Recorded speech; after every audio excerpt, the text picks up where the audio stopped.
B'Shem Hashem Na'aseh V'Natzliach, Shiur Torah, Bruchim Habayim. We're back here in Aventura, continuing our series, Ikvita de Meshicha, Era of MaShiach, based on the Sefer by Rav Wasserman, Alav Shalom.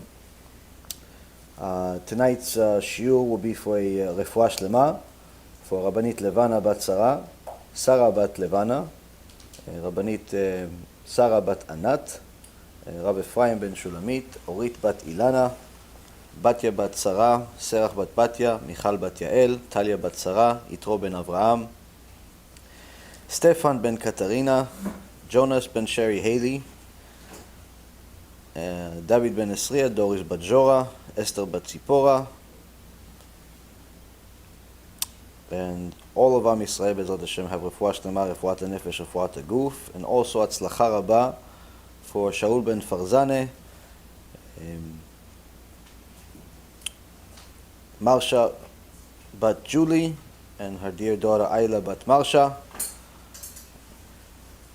Oshri ben Doris, Gabi ben Doris, Elad ben Doris, David ben Esriya, and Yitro ben Avraham, and all of Am Yisrael Bezrat Hashem will have atzlacha rabba b'kol ma'aseh yadayim, especially the ones that help us. May they each be blessed 1,000-fold of everything that they give, for the sake of Am Yisrael, for the sake of getting Am Yisrael closer to HaKadosh Baruch Hu.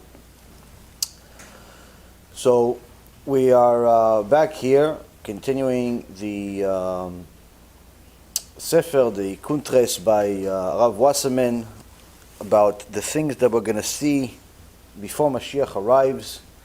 I think that in the last several months, the picture was really never as clear as it has been. Even though I read the book some time ago, a few years ago, doing the shiur, it seems like some of the prophecies and different things that the Rav Wasserman said, seems like many of them are coming true in front of our eyes. And it's today, I think, is the election. Today is the election. So you see that tonight, obviously, a lot of people are going crazy. Who's going to win? Who's going to lose? And I don't think there's ever been a time where the Jewish people were as involved in politics as they are today. But unfortunately, I don't think that there was ever a time there were as many Jewish people divided from each other on their opinions as they are today, because you see that many of the religious Jews are very big supporters of Donald Trump, and even go to the extent of praying for him to win. I got somebody sent me a video of a person praying for him along with his keilah, a special prayer in the Bet Knesset today or yesterday, doing a special prayer for Donald Trump to win.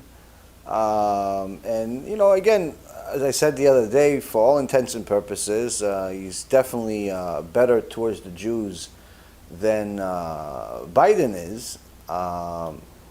There's obviously a few things that are troubling about him. One of the main things personally for me that's very troubling, and I think it should be for you, is the fact that he is surrounded by missionaries, Christian missionaries. Many of his religious helpers are, missionaries, and many of the Jews that he knows that are connected to him politically are actually Jews that have become Christians. Hence the reason of why there was some video that was on the online some years ago of some rabbi doing Birkat Kohanim on Donald Trump, but the guy's a Reform rabbi. He doesn't know left or right of what to say and who to say, and that guy obviously doesn't know what he's talking about. Then the guy next to him was doing a prayer for Yoshke. And so I mean, I don't think that Donald Trump really knows the right type of Jews, I could say. At least it doesn't seem like it.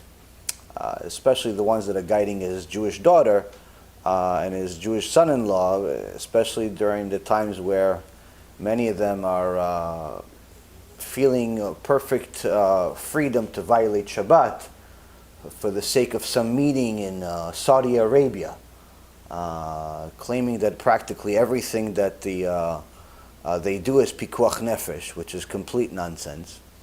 So you see that there is some connection to the Jewish world, some support, or a lot of support, I would say, in comparison to the ones before him, to the Jewish world. So therefore, the Jewish people that actually are observant, for the most part, are very big supporters of Donald Trump. Now, you can't really tell that much that that's the case. And if I was Donald Trump, chas v'shalom, if I was him, if somebody else was him, then it would be very hard. It was very hard for him to see that. And the reason why is because the more vocal part of the Jewish world is the lefty liberal part, the most obnoxious part that we've ever had, I think, since creation. And they're very much Trump haters. They hate everything that he's about. They practically hate everything, including themselves. They're lefty, they're liberal, they hate anything to do with religion. They work very hard to destroy the Torah, even if that means helping our enemies, whether it be the missionaries or it be the atheist or a combination thereof. And unfortunately, many of them, since HaKadosh Baruch Hu, for all intents and purposes, is showing them that he's given up on them, he's given them a lot of the reward for the few good deeds they've done in their life in this world, and therefore has made many of them very, very successful monetarily, or big influencers and such, which means that the New York Times and and their friends and the George Soros of the world, and all of these people are born Jewish, but they couldn't be further from the actual real Judaism, and their opinions and their mindset and their ideology is the exact opposite of the other part of Klal Yisrael that's actually observant of the Torah, and therefore they are doing everything and anything, legal or illegal, ethical or unethical, mostly unethical things, in order to get their opinion heard, to get their horse in the race to win, and that's Joe Biden, that old guy that sleeps on the screen, and other people talk for him. Now, if Joe Biden wins, I know that there's going to be a very, very serious problem in the religious world, because, again, many of the things that he or his supporters or his backers, which are the most concerning because you don't even know how bad they could really be, are very much, trying to do everything possible to repeat the Holocaust of 70 plus years ago. Whether it be the spiritual Holocaust or physical Holocaust, it remains to be seen. But the point being is that that's not going to stop their supporters from lying and making it seem as if Joe Biden and his partners are supposedly friends of the Jews. Like there's a sign on the highway on the way here, BH, like Be'ezrat Hashem. But that stands for Biden and the other, Harry or something, whatever the other person's name is. Hermit? Oh, probably not. I don't know, whoever the other person is that's sleeping next to him. BH, and it says, supported by the Jewish community or something like that. So, surely if he wins, then many of the religious Jews are going to run scared. Some will probably be scared enough to make aliyah. Some will be scared enough to move to a different state. Some will be scared to do all types of other silly things. On the other hand, if Donald Trump wins, then you're probably going to see major riots tomorrow. Oh, no, why wait for tomorrow? If it's tonight, and I'm assuming probably starting tonight, you're going to see some riots. If you own a retail store, I would call your insurance broker now. like as we speak, or if you could do it online, better, increase the policy, because most likely that's what's going to happen.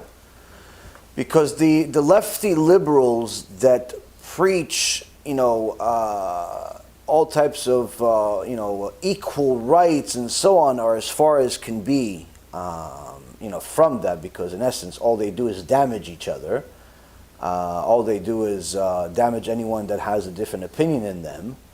But the point being is that they're extremely vocal and annoying, very well funded, much better organized, and therefore you're going to have some serious havoc hit the streets. Now, the question is, how big is it going to be? How bad is it going to be? That remains to be seen. But the point being here is that that's definitely going to shake up some people. We should pray that they don't come to our communities. We should pray that it's a contained damage. But for all intents and purposes, everything I just said to you is complete nonsense. Why? Because that's what happens. Everything I just said to you is the culmination of, if all you do is watch the news, this is what conclusion you've arrived. Baruch Hashem, I don't watch the news, but this is the little bit of I don't even know who's the second person that's running on either side. But the point is that this is where you'd arrive at this point. You're tense, you're stressed out, you got a lot of anxiety. What's going to be in a few hours? Is the havoc going to happen? Should I really call the insurance broker like the rabbi is suggesting and take the rabbinical advice? Suddenly they want rabbinical advice. Should I do all of this? Now, why is all of this nonsense? Ein Od Milvado. There's nothing else but him. Him is not Trump. Him is not Biden. Him is not some rabbi. Him is not a pope. Him is not a person. Him is not someone who died. Him is not someone that's going to live. Him is a Kadosh Baruch Hu bichvodo ubeatzmo. Him himself.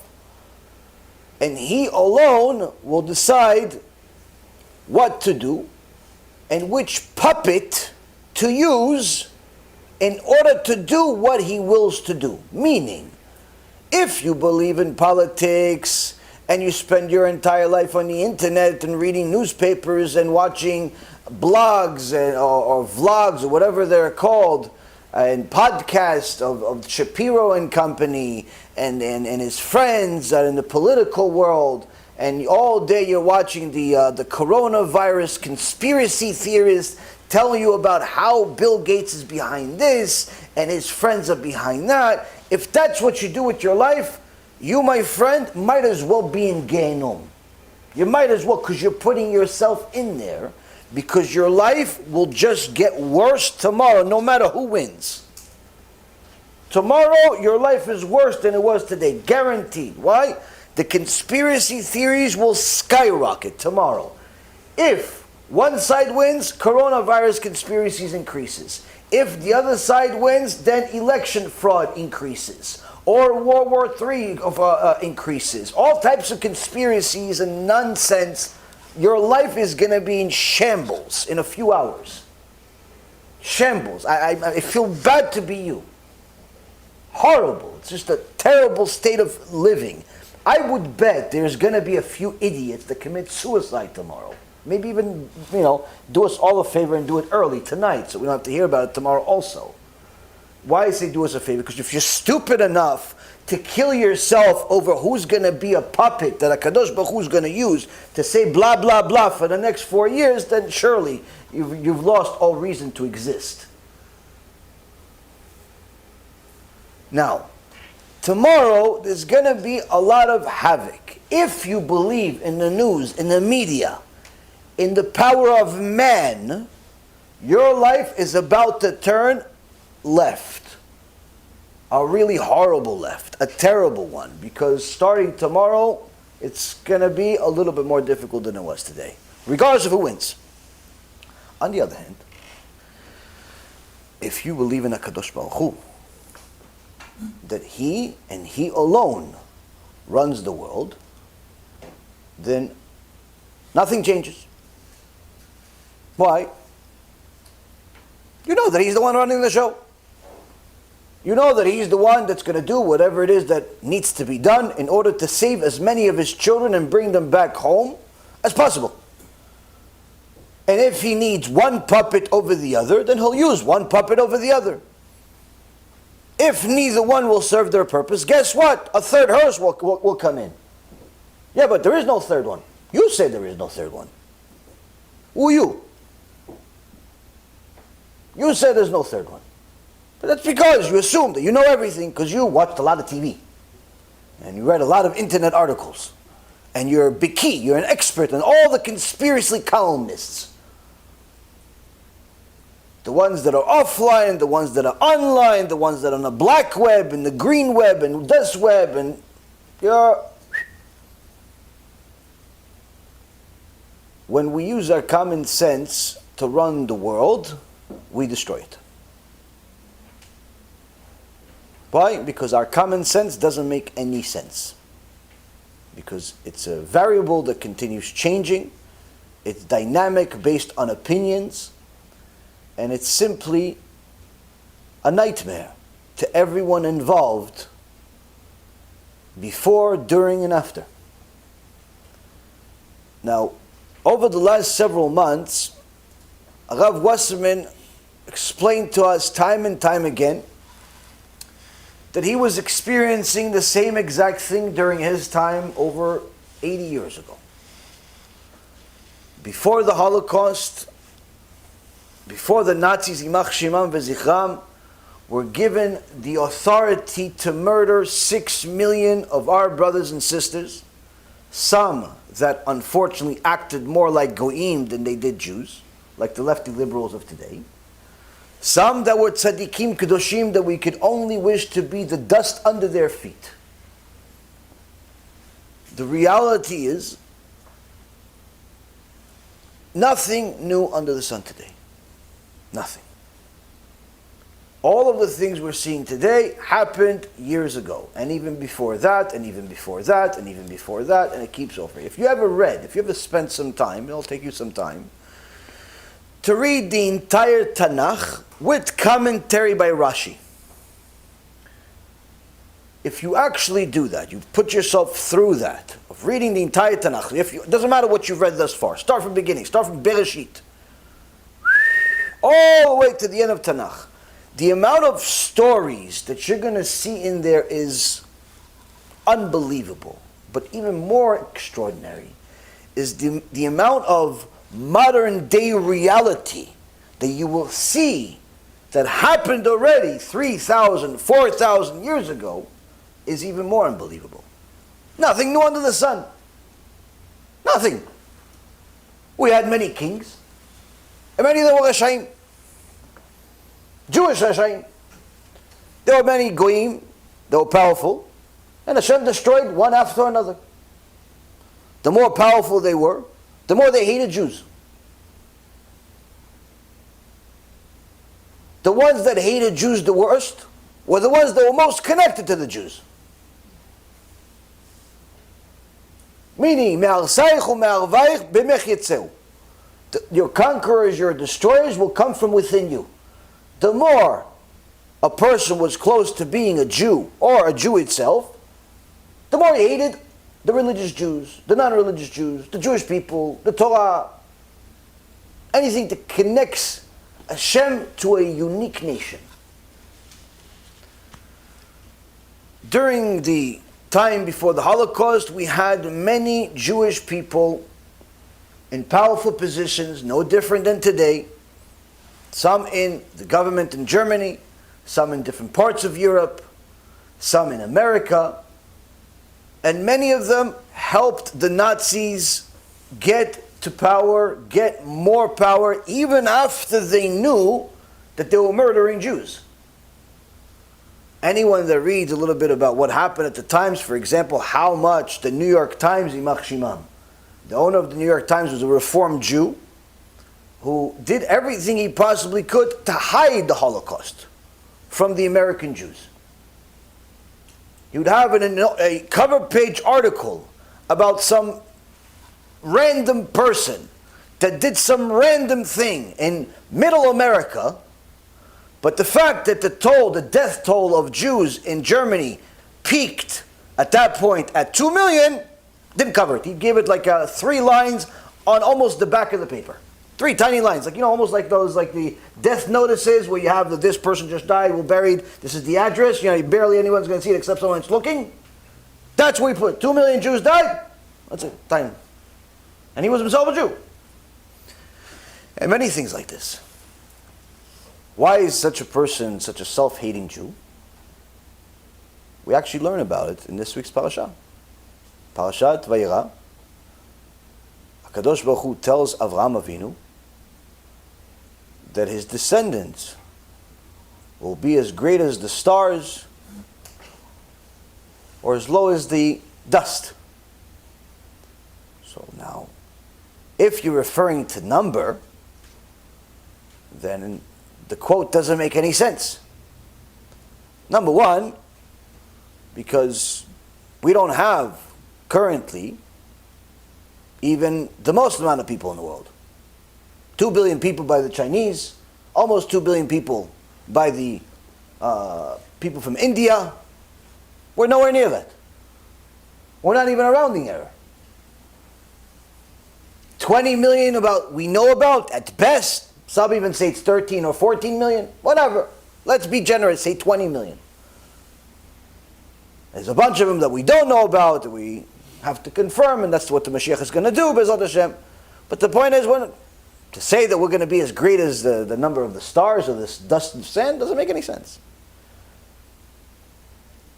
On the other hand, Chachamim say, Hashem was telling Avraham Avinu, your descendants are going to have a special neshama, a unique neshama, a unique soul different from the rest of the nations. Like it or not, call it prejudice or not. I don't make the rules, God did. You have a problem, go to God, have a meeting with Him. Ask Him, why did you choose the Jewish people to have a special neshama? Does that mean that if I'm not a Jew, that I'm not special? No, you are special, just less. Oh, that's going to breed anti-Semitism? Yeah, right. You're already anti-Semitic before I said that. You're going to use that as an excuse? Go ahead, b'chavod. Is it true? It's true. A Jewish neshama, according to God, is unique, is special. More so than someone that's not born Jewish. Now, if somebody were to convert to being a Jew, as the Rambam writes, someone that converts to being a Jew gets a brand new neshama, is considered a brand new baby. In fact, the convert is considered a higher level than a natural born Jew. So there you have it. If you were born a non-Jew, you could actually be even higher than a natural born Jew. But a non-Jew in itself, a Noahide, even if they're righteous, by default, their neshama is lower. Why did HaKadosh Baruch Hu decide to do this? He told Avraham Avinu, this neshama has to represent me. This neshama has to be unique. Just like everything else in the world has a unique status in itself, this has to be unique. In Sefer HaChinuch, Sefer HaMitzvot, written by an anonymous author, they call him Chinuch, but the real name of the Rav, they are not sure, almost 800 years ago. He writes in the Akdama that HaKadosh Baruch Hu had to make Am Yisrael unique. Why did He have to make Am Yisrael unique? Because everyone with a little bit of common sense and less bias knows that there has to be something unique in everything. You have a body. Your body to you is very, very important. But you know, and I know, that you don't really need all of it to live. There are plenty of people that live with one arm less than the rest of us. There are plenty of people that live with one less leg than the rest of us. Does that mean that the leg is not important? No, it just means it's not priority. If you had the choice to lose your heart or your leg, you choose your leg. Even if you're a very fast runner, you still choose your leg to lose. Why? Because without your heart you can't live. Meaning, your heart is priority. Same thing with your brain. So even within your most important possession, your body, there is a unique part of it that is the most important. HaKadosh Baruch Hu made this in the universe as well. Different places in the world are more critical to our existence than others. Although there are some extraordinarily big and powerful stars, they're nowhere near as important to us as the sun, where if it was a little bit closer to us, we would all burn. If it was a little further from us, we would all freeze to death. So although there are stars that are drastically bigger and look more powerful and look more important than the sun is more important to us. Needless to say, even if you like to watch all types of movies and comic books you like to read, and you like to think that you maybe are part alien, the reality is, as much alien as you believe yourself to be, first off, stop watching conspiracy theory shows.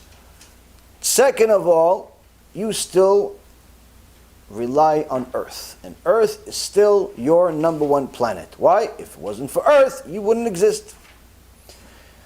In the land, HaKadosh Baruch Hu has a huge Earth. Earth is enormous, traveling at somewhere in the neighborhood of 1,600 miles per hour to arrive at the same point every year.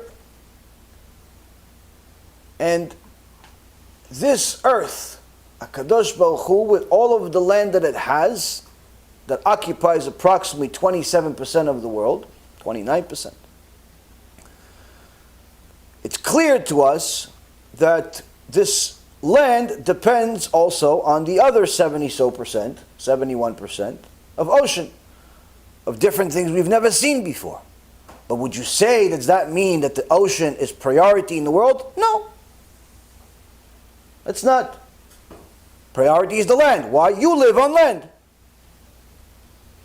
And even on this land, would you say that any piece of land is the same and it's all important? Absolutely not. You may like to watch Greenland on some type of screen and watch all of the huge snow mountains break apart and it looks really magical and majestic and amazing. You're not going to live there. Why? Because you don't want to live on snow. And you don't want your next door neighbor to be a panda. Or a white bear, whatever they're called. Polar bear. There you go, thank you. I have to sharpen up my Discovery Channel skills. So now you understand that the Earth also has a place that's most important. It's not the water, even though it's dominant as far as size. And it's definitely not just any piece of land. Now, the one that created all of the things we just mentioned, he himself chose Eretz Yisrael to be the most important part of the world. Not only most important part of the world, most important part of the universe.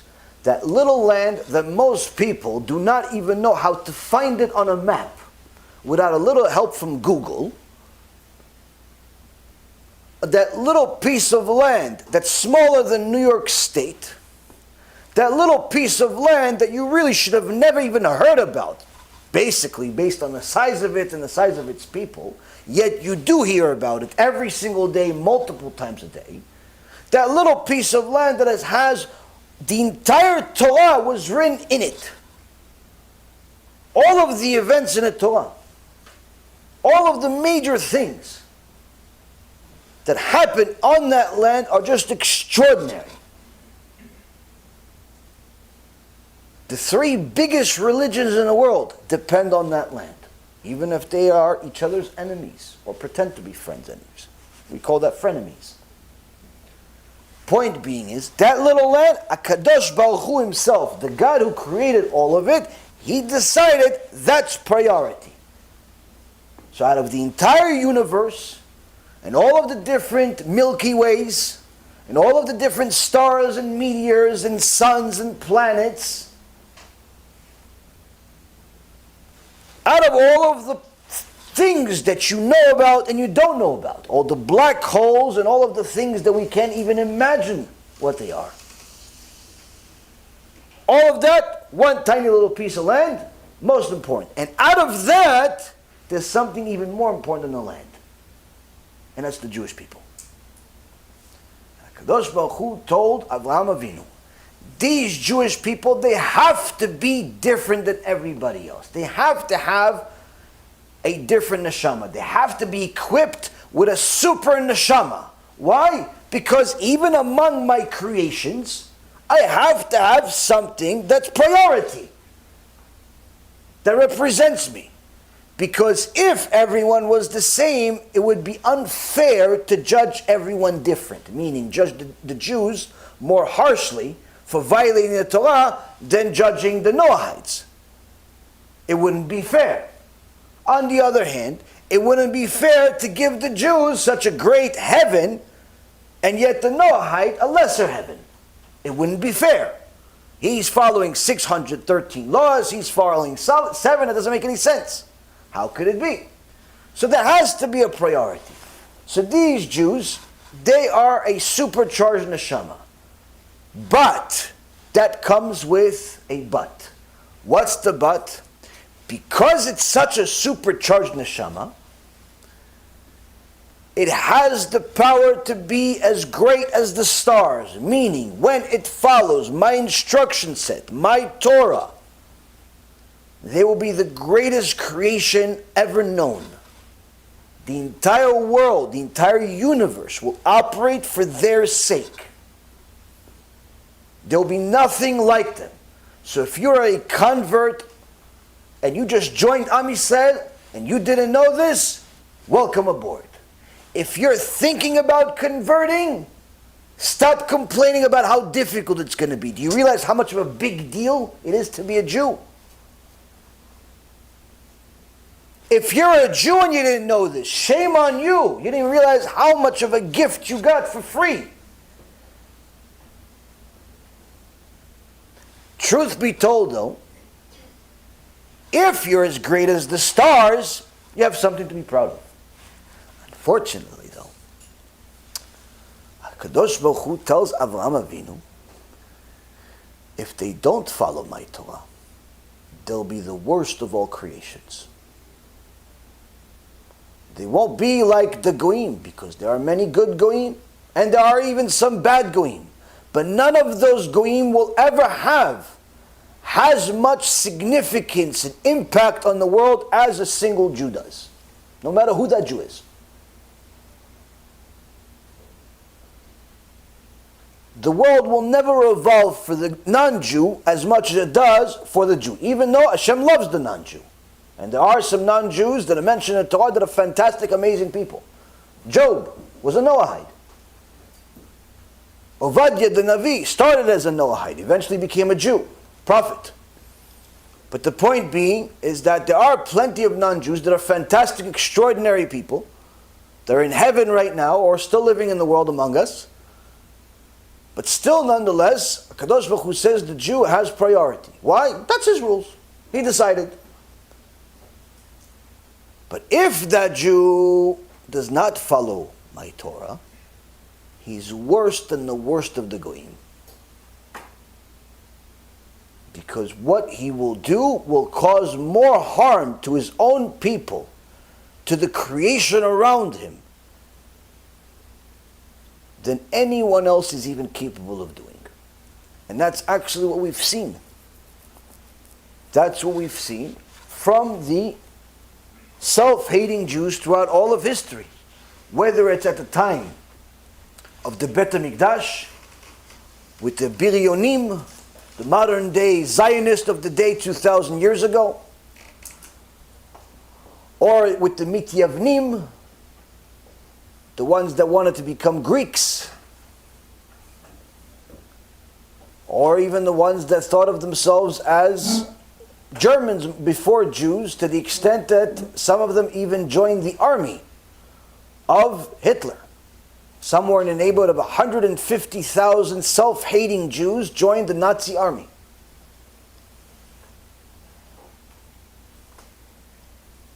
Now, this is a reality. This is what this neshama that a Jew has the ability to do. Either bring light to the world both to the Jewish people and the non-Jewish people, bring greatness, bring glory, bring kedusha, holiness, or the opposite. Now, the problem is that we are now at the end of days. And at the end of days, there is going to be something that's never been before. There's going to be a confusion that we've never seen before. You see, ever since the time of Moshe Rabbeinu, we learned that there are a people called Amalek, even from the time of Avraham. His grandson was Amalek. But in his whole existence was to torture the Jewish people in forms of heresy, in forms of bringing the doubts to them. But the Zohar Kadosh says that there are several different types of Amaleks, and one of them is called Erev Rav. And this type of Erev Rav are Jewish people.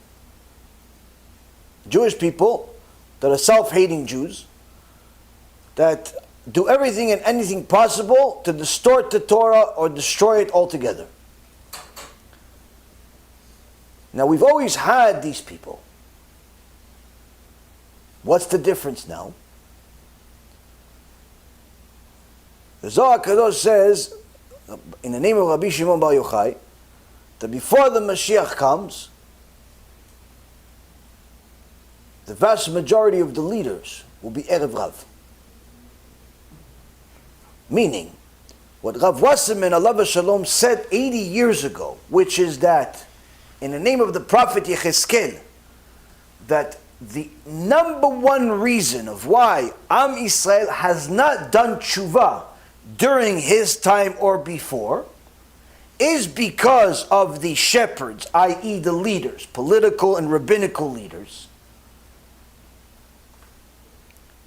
The closer we get to Mashiach, needless to say 80 years later, the more problematic those leaders will become. How problematic will they be?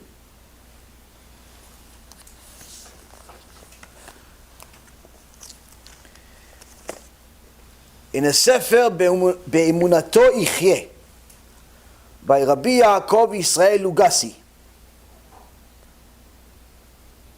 in Perek Hey 5, page 114, section She'erit Israel, he brings a source from another Sefer called Dor Acharon, as he heard from Rabbi Yaakov Titelbaum, saying the following: before Mashiach arrives, just like there are tzaddikim that have lived throughout the ages, there will be Erev Rav that will bring the Bavli and the Yerushalmi, meaning they'll even use the Talmud. They'll even use different books of Torah. I'm not talking about these people are just ignorant, don't know Aleph Bet.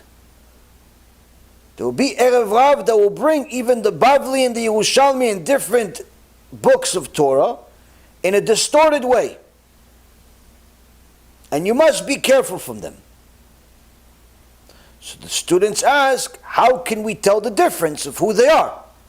If you were to say, the Erev Rav, the danger, he has horns coming out of his head, he's got spears in his arms, he murders people that he looks at. Okay, I can tell that guy is a psychopath. I can tell, okay, Erev Rav, I'm going to run away.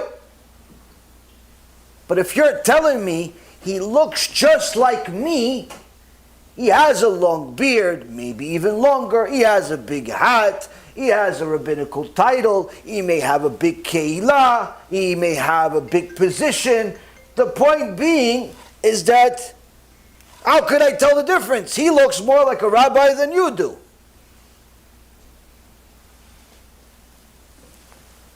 The answer is, he says, it'll be in your hands The test will be in your hands to tell if these people are indeed Erev Rav. Because if the rabbi always finds an obligation or a deficiency in Jewish people that have Yirat Shamayim and are actually kosher rabbis, and tries to distance people from them, yet when it comes to the wicked people or wicked rabbis, whether it be a Mechalel Shabbat or a heretical rabbi, that Erev Rav rabbi, he always finds some type of merit or schut in that person to bring people closer to them. No, he didn't mean to say that he doesn't believe in the resurrection of the dead. No, he didn't really mean to say that God needs us. No, he didn't really mean to say this and this and that. He did those types of people. If that rabbi is constantly saying negative things about the people that have Yirat Shamayim, teach Yirat Shamayim, and are for all intents and purposes kosher Jews, but yet on the wicked people, the Mechalel Shabbat that drove to shul, no, he's a Tinok Shenishba. He doesn't know. He was brought up in a secular world. Yeah, but he's 50 now, and he's been coming to your shul for 10 years. Yeah, but he's still a Tinok Shenishba. Yeah, but the rabbi that says Musar, he's a Rasha, you're saying. But the guy that's driving on Shabbat, he's a Tzaddik. So Rav Lugassi says, in the name of Rav Titelbaum, if they find the obligation, the deficiency in the Yireh Shamayim Jew and the Yireh Shamayim rabbi, but the wicked Jew, the wicked rabbis, they always find some type of schut, some merit for them, therefore they are themselves the wicked ones, because they relate to them. And you have to stay away from them, because they're just as wicked or worse than the others. They are the Erev Rav. Meaning, Rabotai Yekarim, as clearly as what we said is, it's going to be difficult to decipher, because you will no longer be able to tell who's who by looks. You won't even be able to tell who's who by simple lectures.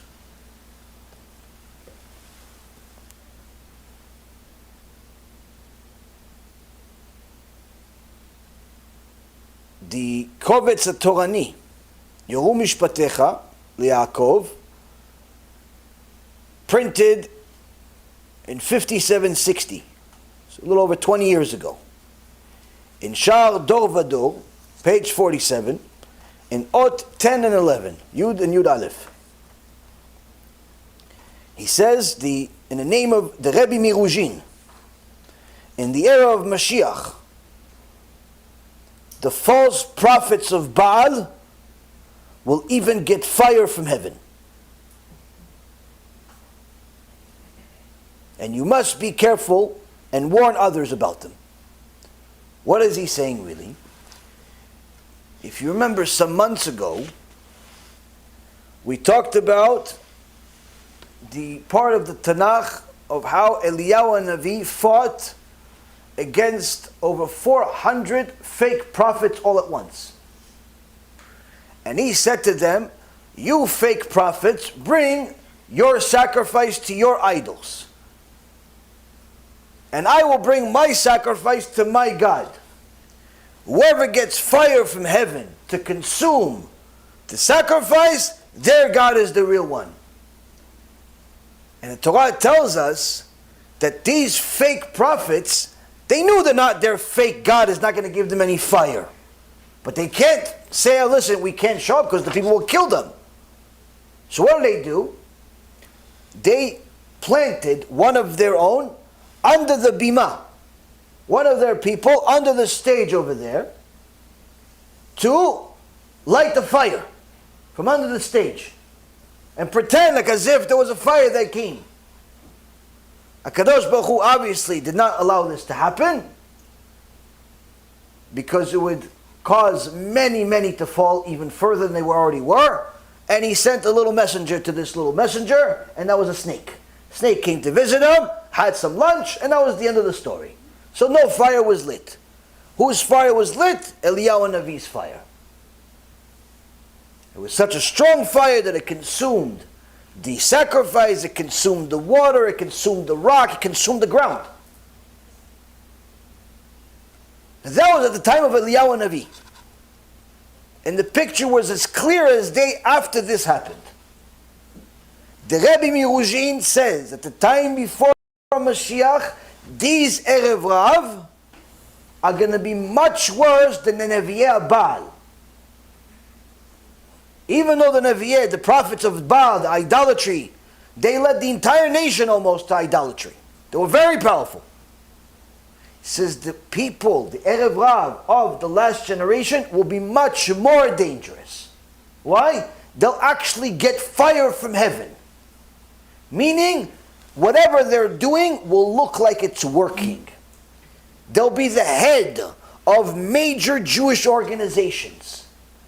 They'll have major rewards and notoriety by the whole world, whether it be the Jewish world or non-Jewish world or both.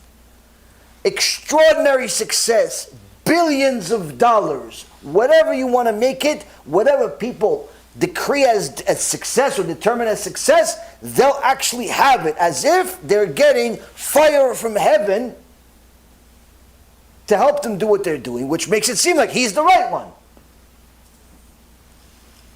And the Rebbe Miruzhin says, and you must be careful from them. How can you be careful from them? How can you be careful from them? That's where Rav Wasserman comes in. The Sefer Be'emunato Yichyeh told us one little hint, which is that if they give your local Erev Rav or your online Erev Rav rabbi a slide, no big deal, he's okay, or your local heretic, an okay. But the few that are actually telling the truth, no, I don't like their strategy and how they're doing it, that's an Erev Rav sign. But not everybody's so vocal about it.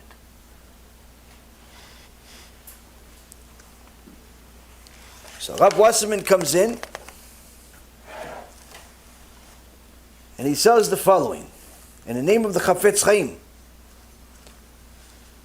The Kovetz Chaim also used to say, we need only sharp eyes to see what is written in the Torah and where, for all is in it.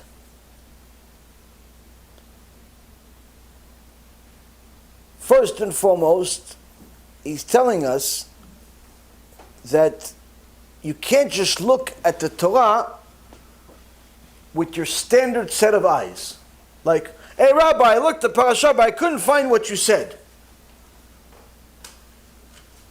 If the Rabbi used a source, that means it's there. If you couldn't find it, what's the answer? Look again. And again. And again. And again. Until you find it.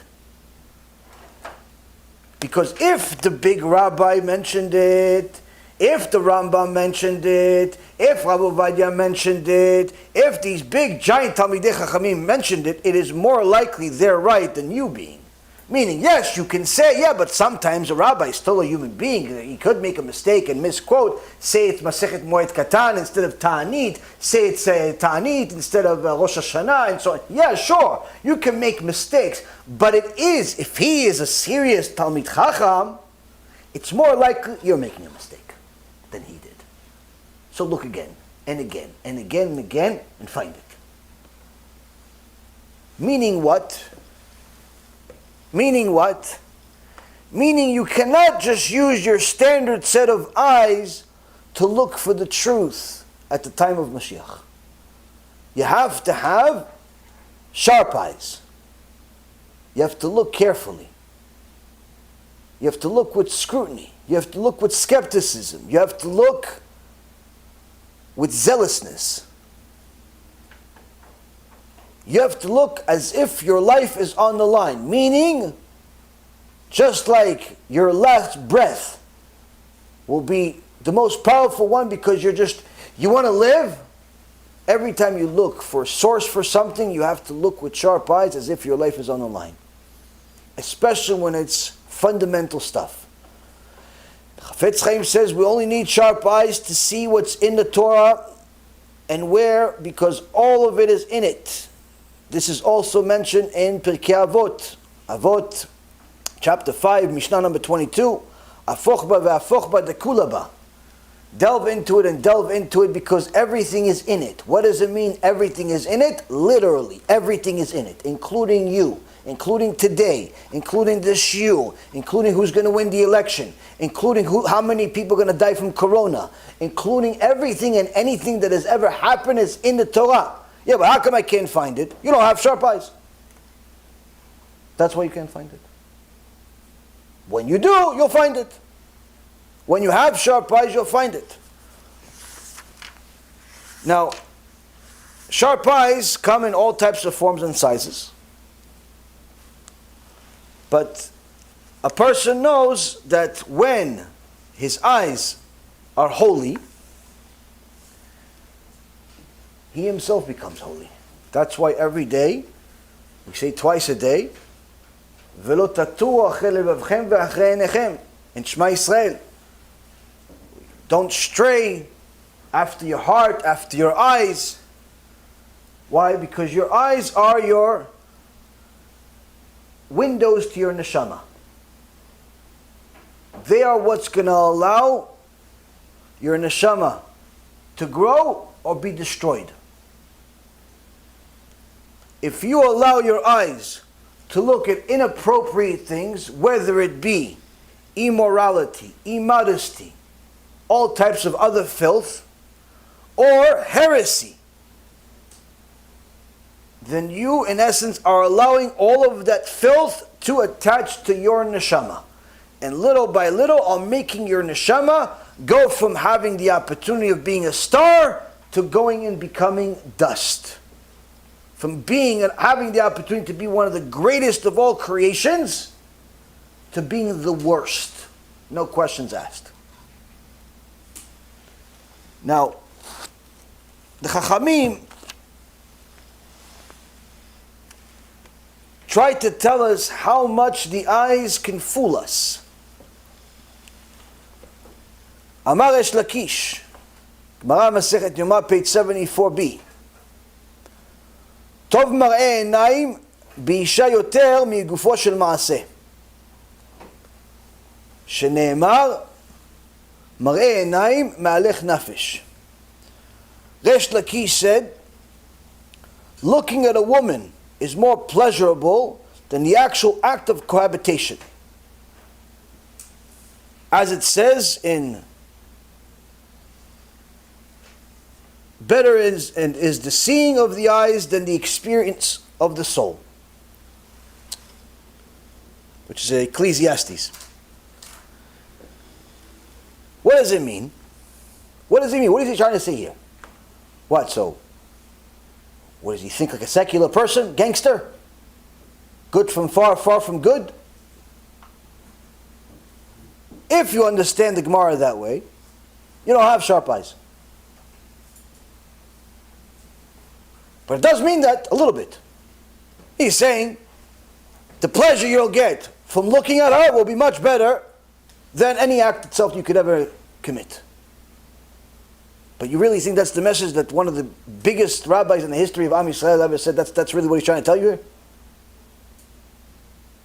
What he's trying to tell us, Rabotai, is an emphasis on the teachings that was already said early in the Gemara on page 29a, which is that the thoughts of sin are worse than the sin itself. Meaning, you looking at the girl and having that imprinted in your mind will cause you more damage than you actually committing the act itself. Why?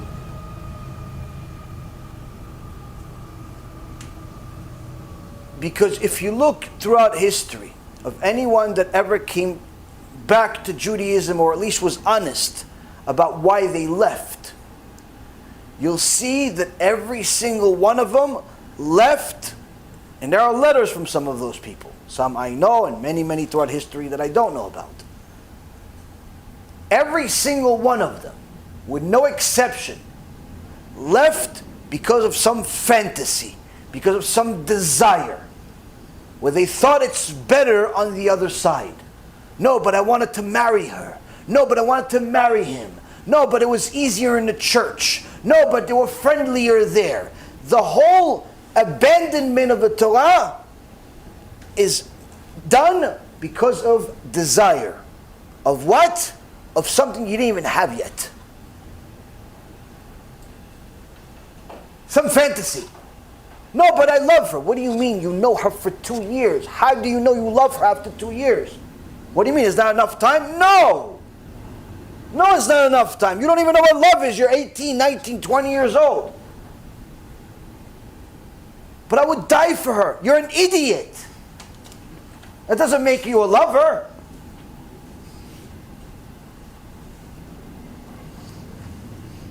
Because come Tuesday, Wednesday, if she finds a Steve that's better looking, richer, and cuter, and funnier than you, guess what? She won't die for you. But you're willing to jeopardize everything because I'll die for her. Why? Fantasy. The damage that the fantasy does to a person is much, much worse than the actual act itself. And Reish Lakish is only emphasizing that point, simply saying that the pleasure that a person will get out of all of his fantasies are more in it as long as it is in his mind. Meaning, it's so awful. The actual reality of following the pleasure is so awful that your best case scenario is already the past imagination you had. It's downhill from there. That's how horrible it is to go against Hashem. But every single person that has come forth, and there are some books by some big rabbis in previous generation, one was written in the early 1900s, maybe late 1800s, full of stories of different Reshaim that went off the derech and then said, I'm sorry for it. Still, many of them stayed Reshaim. The point being is that each and every one of them, even the ones that converted to Christianity, their story was following their desires. Following their desires. So, when a person understands that his eyes are his ticket to either making his neshama or her neshama holy or destroying it with his own hands, with her own hands. Because of what they allow themselves to watch. What they allow to enter. So the Gemara says that your neshama, your eyes are critical.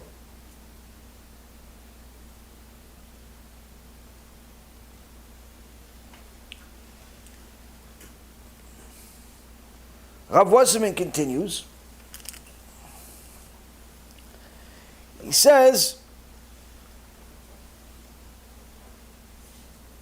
if it counsels the individual, it is certain that for all of Am Yisrael, there are innumerable clear pointers relating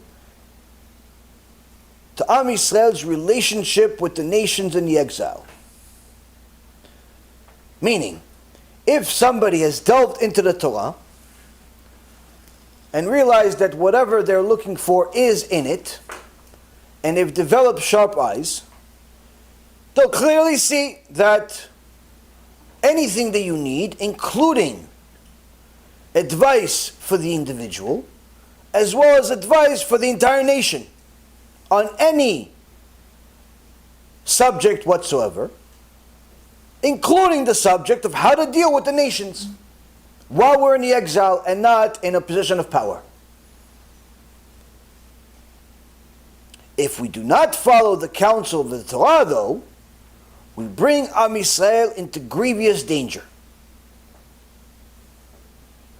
Until recent generations, the Jewish people pursued an exile policy in accordance with the Torah's counsel.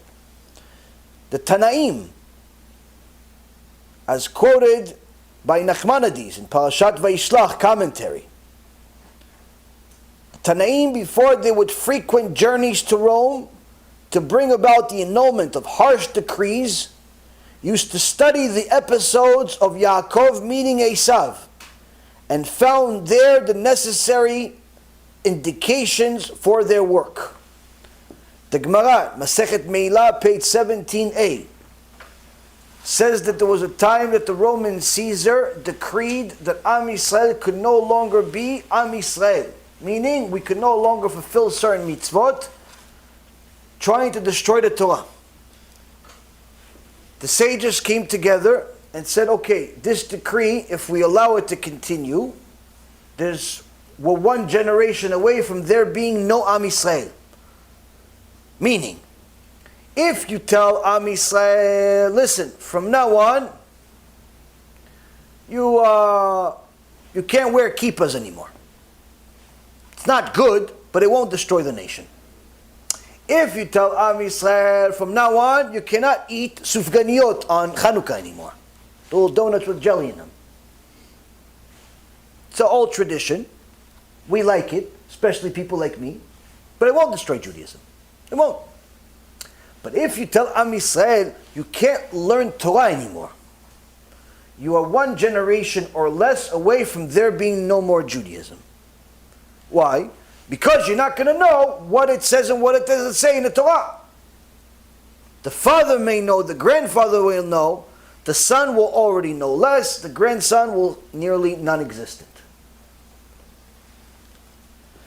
So at the time of the Gemara, Chachamim saw that the Roman Caesar was looking to destroy Judaism. Whether he knew it or not was irrelevant. That was happening. He said, we have to act. Let's look at the meeting between Esav and Yaakov. Yaakov and Esav, what happened? Now we read in the parasha where Yaakov goes back and meets with Esav, that it says that Yaakov was afraid. Now if you think that Yaakov was afraid of Esav because Esav was more powerful, reverse a few parashot back and learn you're mistaken. Why? Yaakov was extremely powerful. Where do we learn it from? On a day he meets Rachel, he takes off the opening of the well that required dozens of men to come by himself. Meaning that Yaakov was extremely powerful. So he wasn't afraid of Esav physically. What was he afraid of? He was afraid that Esav had a merit of kibud avayim, of honoring his parents that Yaakov couldn't fulfill for 20 years. And he didn't know if he himself, as holy as he was, maybe made a sin somewhere along the line and didn't pay attention to the point where he never did tshuva for it. That's the most dangerous sin there is. This is why David HaMelech teaches, when the Reshaim, that were big rabbis at his time, heads of the Sanhedrin, liked to make fun of him. Said, hey David, give us a chidush. No, I'm busy. I didn't say that though. What did they say? Hey David, you know a lot of Torah. Halacha is like you. Does a person that go with a married woman, does he have a lama ba or no, David? Why do they ask him this in public constantly? They're making fun of him. Why? Because in the eyes of the people, when he went with Bathsheba, it looked like she was married, even though she wasn't married. And the Gemara says in Masechet Shabbat, anyone that says David HaMelech sinned is mistaken. He didn't sin. She was divorced, he was allowed, and so on and so forth. But in the eyes of the people, it looked like she was married. So the rabbis, the Reshaim of that time, like to make fun of David HaMelech. So what did David HaMelech say? David HaMelech says, even somebody that went with the Eshet Ish, a married woman, if he did tshuva, he has a share of the world to come. But someone that embarrasses his fellow in public has no share of the world to come. How come? How come the married woman, he says, has a world to come? But someone that embarrasses his friend in public, no share of the world to come. Goes to Gehinnom permanently. Why? I mean, technically, if you look at the halakha, you look at the specifics, it doesn't make any sense. What is David HaMelech trying to tell us? He says, if a guy went with a married woman, if a girl cheated on her husband, she's not faking it. She knows she did it. He's not like misleading himself to believe, oh no, I didn't cheat. He knows he did what he did. Which means that if he has a little bit of Yirat Shamayim, he'll eventually do tshuva. So if he does tshuva, he has a share of the world to come. But the guy that's embarrassing his fellow in public, he doesn't think he did anything wrong. It's like, no, I was just telling him he's an idiot. That's it. I didn't say nothing. What? Yeah, but you said he's an idiot next to his wife, his kids, his co-workers, his rabbi, his community. Yeah, but he knows what I mean. I just meant that he's just an idiot. That's it. That's what? What's the problem? Yeah, you know what that means? You don't think there's anything wrong with what you did. Well, I just told her she doesn't look good today. Yeah, but you did it in front of 50 people. But she took it okay. She wasn't embarrassed by it. She was okay. Yeah, because she tried to hold face because she didn't want to commit suicide in front of 50 people. But inside you just murdered her. No, come on, you're exaggerating. No, she's my friend since kindergarten. I always tell her she looks fat and ugly and everything, and she's okay with it. She's great. No, we're friends. We're like this. Yeah, what would you do if she said that to you? No, she would never say that to me. Oh, no pupale? No, okay. Join Tyrannosaurus Rex edition. The problem with the person that embarrasses his friends in public is he gets so used to doing it, he forgets it's a sin. He doesn't think there's anything wrong with it. And therefore he doesn't do tshuva, and David HaMelech says he has no share of the world to come.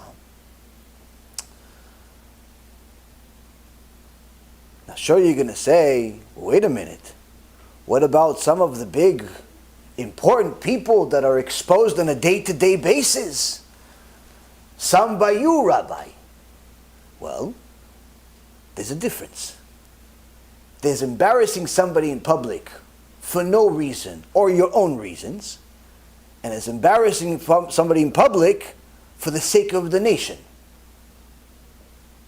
If you're embarrassing somebody in public for your own benefit, for you to make more money, for you to get better ratings, for you to sound smarter, then surely it's a sin and you have to do tshuva for it immediately. But if you're embarrassing somebody in public in order to warn people from them, Shaar Tshuva, Rabbeinu Yonah, over 800 years ago, says it's a mitzvah from the Torah to do that. Mitzvah from the Torah. For all of those people that like to send me their Megillah Esther emails, oh, I don't think you're doing right, you're going against Ephraim and Shapiro and Drori and Manny and all of these little puppies, it's not nice. What do you mean it's not nice? They're destroying my brothers and sisters. It's a mitzvah from the Torah for me to warn you about them and to make fun of them. Why? They're idols too.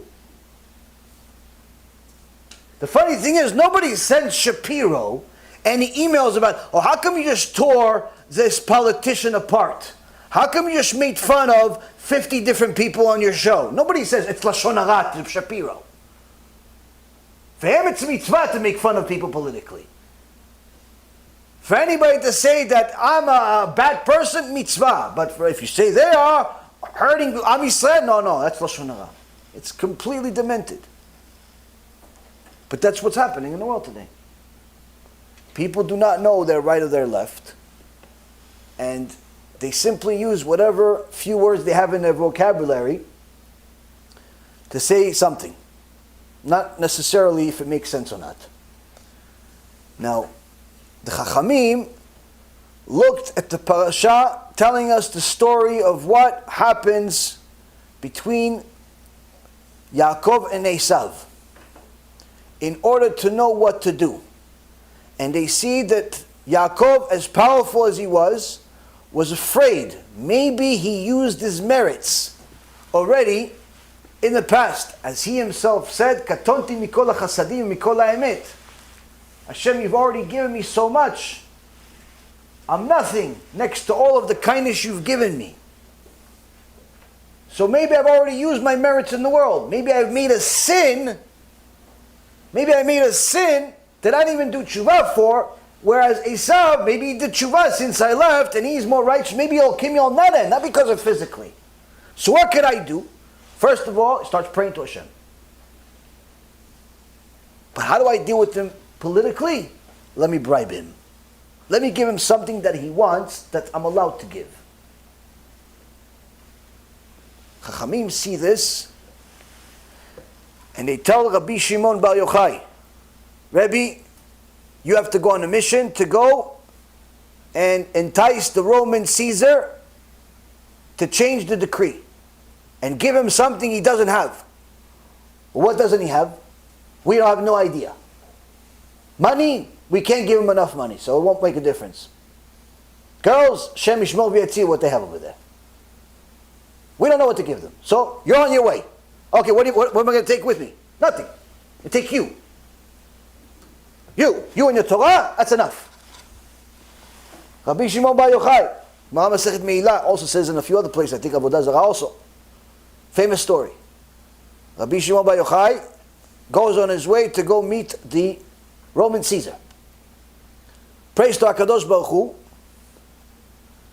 Suddenly, the demon named Ben Tamalion shows up. Hey, Rabbi. Rabbi Shimon Bar Yochai, that was familiar with all types of creatures, says to the demon, what are you doing here? He says, oh, no, I'm here. You need help? Rabbi Shimon Bar Yochai starts crying. When he realizes that the demon is there to help him, he starts crying. He says, look how terrible our situation is. Hagar, we learned about in this week's Parashat Vayera. Hagar, the maidservant of Avraham Avinu, our forefather. Hashem sent her angels several times. She was a maidservant. She was not even Jewish. Hashem sent her angels mamash to talk to her. And Rabbi Shimon Bar Yochai says, look how terrible our situation is.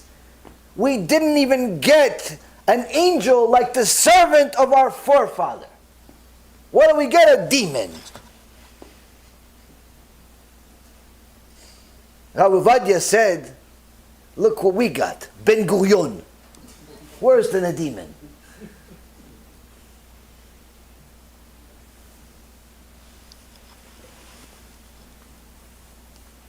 So Rabbi Shimon Bar Yochai says, okay, this is what we got. Surely there's something good that's come out of it.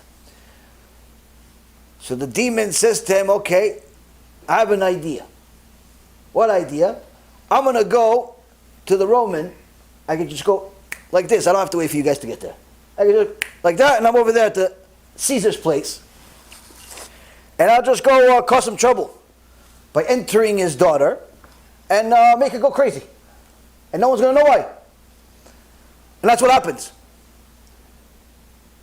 The demon goes to the Roman Caesar's house, palace, enters his daughter, and she starts acting crazy. Breaking stuff, taking a bunch of gold, throwing it out the window, all types of fun stuff. Now, what is the Caesar going to do? Kill his own daughter? Not yet. Long story short, Rabbi Shimon Bar Yochai and his friends show up at the Caesar's palace, says, Your Highness, we'd like to help. We heard about the situation with the Caesar's daughter. I can cure her. The Caesar says to him, if you can cure her, you can get whatever you want. Rabbi Shimon Bar Yochai, like the plan, says, Ben Temalion, get out. And just like that, the demon leaves and the daughter is back to normal. Surely this is in front of people, Big Kiddush Hashem. and the Caesar says, okay, go into my treasure chest, get whatever you want. They go into the treasure room, looking for what? They're not looking for gold. What are they looking for? They're looking for the scroll that has this new bill that says that the Jews are not allowed to be Jewish, pretty much. They find it, okay, Your Highness, this is what we want. This to be ripped up. Says, you asked for it, you got it. You asked for it, you got it. So HaKadosh Baruch Hu sends us different messengers of different generations, not necessarily because we're not necessarily getting lower messengers because we're a lower generation, but rather we're getting different messengers because our needs are different. But the point being is the only reason why Am Yisrael was able to escape spiritual annihilation at the time is because they studied the episode of the Torah. The Torah's meeting between Yaakov and Esav. Rav Wasserman continues saying, in our times, the Torah has been grossly dishonored and desecrated. People come to the Torah only regarding questions like saying Kaddish. Rabbi, listen, my cousin died. Can I say Kaddish over him? Who are you again? Oh no, I go to your shul, 3 times a year. How long you just moved here? No, I live in a community for 10 years. So how come you only come 3 times a year? Oh, I'm busy, Rabbi, and stuff like this. Oh, okay, so what? The only question the whole year you have is whether to say Kaddish about your friend? That's the only thing you have? Rabbi, is this kosher? What is that? Oh, I'll send you a picture. Okay, it's a wrapper. Looks like it's opened. Looks like it's eaten. Why are you asking if it's kosher? Well, I ate it, but then I realized there's no kosher stamp on it. Is it kosher, Rabbi? So that's the only question you had the whole year. That's it. That's what's happening today. People ask questions about the most minimal stuff. Most minimal things in the world. But big questions? The rabbi doesn't understand. What does the rabbi understand about politics? What does the rabbi understand about business? What does the rabbi understand about marriage? What does the rabbi understand about education? What does the rabbi understand about life decisions? He doesn't understand. He's in the books all day. What does he understand? What does he understand? And that's what Rav Wasserman says. He says in today's generation, even in his time, needless to say our generation, the Torah is being dishonored. How? Because people are coming to the Torah only regarding questions about small things like Kaddish, whether to say Kaddish, don't say Kaddish, which is something that you say after somebody dies. In political matters, that is, in matters affecting the entire people, the people do not rely on the Torah's words. Rather, those whom they trust to clarify things are professional politicians and writers. These are the leaders of this generation. He says, look at the tragedy that we're in. The small things, Rabbi, where should I get my tefillin? Should I get it from Rabbi A or Rabbi B or on Amazon? Where should I get my tefillin? Do you know Rabbi A? No. Do you know Rabbi B? No. Do you know Amazon? Yeah, I know. I buy a lot of stuff from them. Okay, so Amazon so far has the best relationship with you. Why did you choose Rabbi A or B? Oh, I don't know. I looked for them on the internet and they were the cheapest. That's how you chose your tefillin? Based on price? That's what you did? This is how you decide, this is how you make your life decisions? Just figure out price? So how come you live in a $1 million house? Surely it's not the cheapest. You could have moved to the projects, maybe even go get a trailer home or something. Or maybe you just live in the streets for free. If it's only about price. It's cheaper to live in the streets than living in a 35-story apartment building in the middle of the city. Smallest things, we ask the rabbis. Rabbi, can we have a party for Hanukkah this year in the shul? Rabbi, can you give an extra shiur for my mom? Can you give an extra shiur for my cousin? Yeah, sure. Who are you bringing? No, I can't even come, but can you just do the shiur though? Okay, you sponsoring it? No, Rabbi, times are tough. I just bought a car, I bought a house, I bought a bunch of things. I don't really have any money. But can you just mention her name in the shiur? Can you just mention her name? Okay, I'll mention. Oh, since you're already going to mention the name, here, I have a list of 15 other people that also want you to mention their name in the shiur. Are they donating? Are they doing anything? Do you even know who they are? No, but I asked my friends, anybody want my rabbi to say their parents or somebody's name in the shiur? Oh, so you're just selling your rabbi like he's a zonah.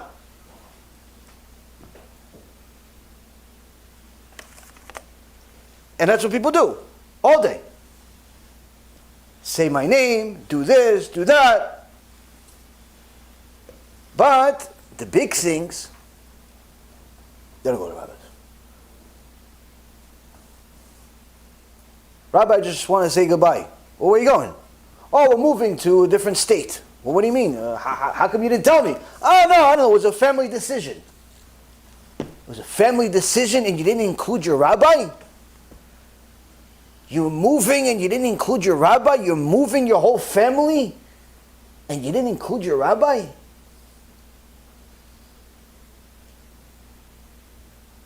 You're getting another job? You're losing this, you're quitting this job and you didn't ask your rabbi before whether you should quit or not? You're getting married? You didn't ask your rabbi? All of these big decisions, never. Small ones, all the time. Unfortunately, this works on the individual as well as on the larger scale. Rav Wasserman says that the nation comes to the rabbis for the small things, but when it comes to the political matters, meaning the things that affect the entire Jewish people, instead of coming to the Talmidei Chachamim of the generation, the Rav Kanievskis of the generation, the Rav Ovadias of the generations, the Chafetz Chaims of the generation, what do they go to? They go to Ben Shapiro. They go to Dennis Prager. They go to some other heretic on the internet. No, I like what he says. And he's Jewish, you know. What do you mean he's Jewish? He's married to a Goya and he drives on every Jewish holiday, Dafka. What are you talking about? No, Seinfeld just made a really Jewish video. What do you mean? There's nothing Jewish about him. He was born to a Jewish mother, but he doesn't follow anything, doesn't believe in anything. Yeah, but he's a Jew. A Jew is always a Jew. You're taking your life advice from that? And that's what the people are doing. That's what's happening in the world. That's what's happening in the world. Rav Wasserman is saying in so many words, this is the disaster that he was experiencing, and this is a disaster that we're experiencing. Because they're getting their clarification of what's going on in the world and what to do from professional politicians and writers. These are the leaders of this generation. And from which spring do they draw their political theories? Meaning, okay, you know what? Let's give them the benefit of the doubt. The Shapiros and the Pragers of the world. Let's, and the Seinfelds and the rest of the people that are, in Hollywood, people that decide to make their opinion matter when it doesn't matter. Let's see, where do they get their theories and their wisdom from, these people? From their own Torah, he says. What's their own Torah? Their own Torah that says, let us be like all the nations. That's their Torah. Their Torah is, I want to be a Jew in heart, but outside, I'm going to be like the rest of the nations. Just like Moshe Mendelssohn said, just like his followers said, just like heretics from the beginning of time said. No, listen, you're a Jew, your mom's a Jew, that's good, but you can still act like a Greek. You can still go to the Coliseum, aka basketball game. You can still hang out at the baseball game more than you hang out at the Shiur Torah. You can still be like the people, live a little. Live a little. Rabbi, I'm a really, really religious Jew, but I don't know. You mentioned something about sports. I'm really addicted to what? To watching sports. So how are you religious? You're addicted to watching sports and you're saying you're religious? It's an oxymoron.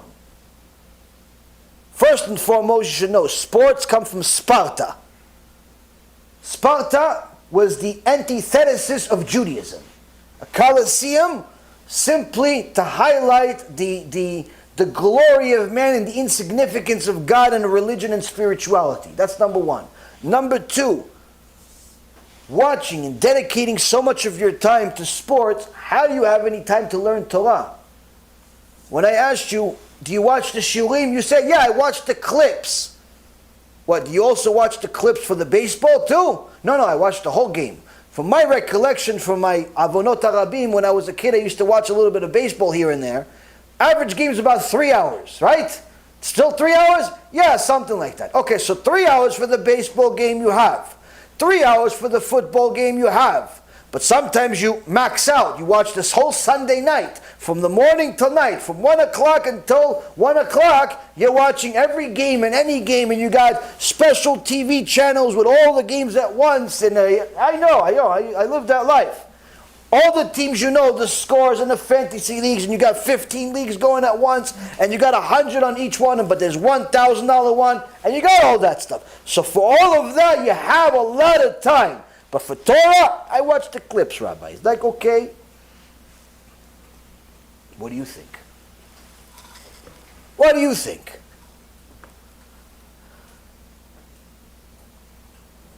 People want to be like the Goyim, even though the Goyim are telling us, you're not like us.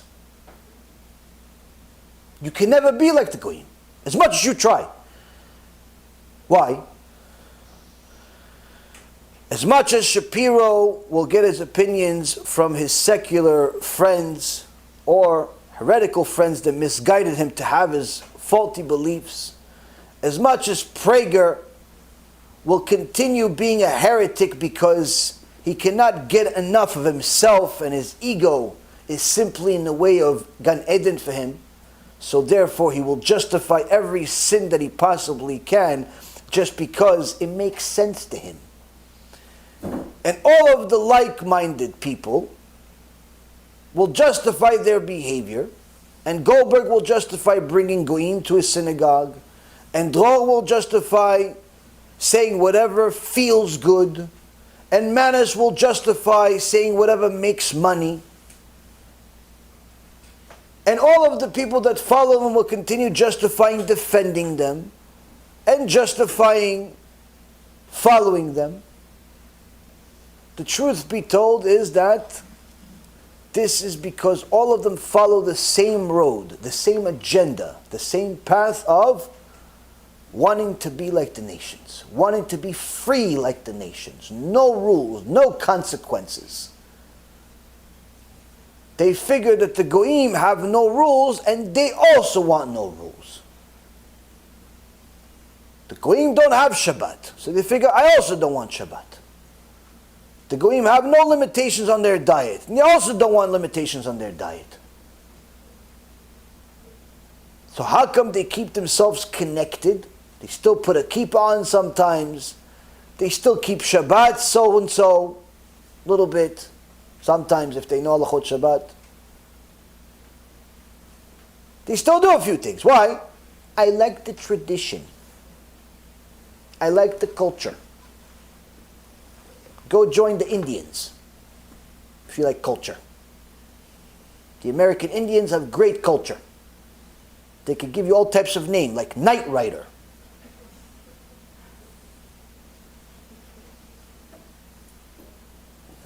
Or the Terrible Axe.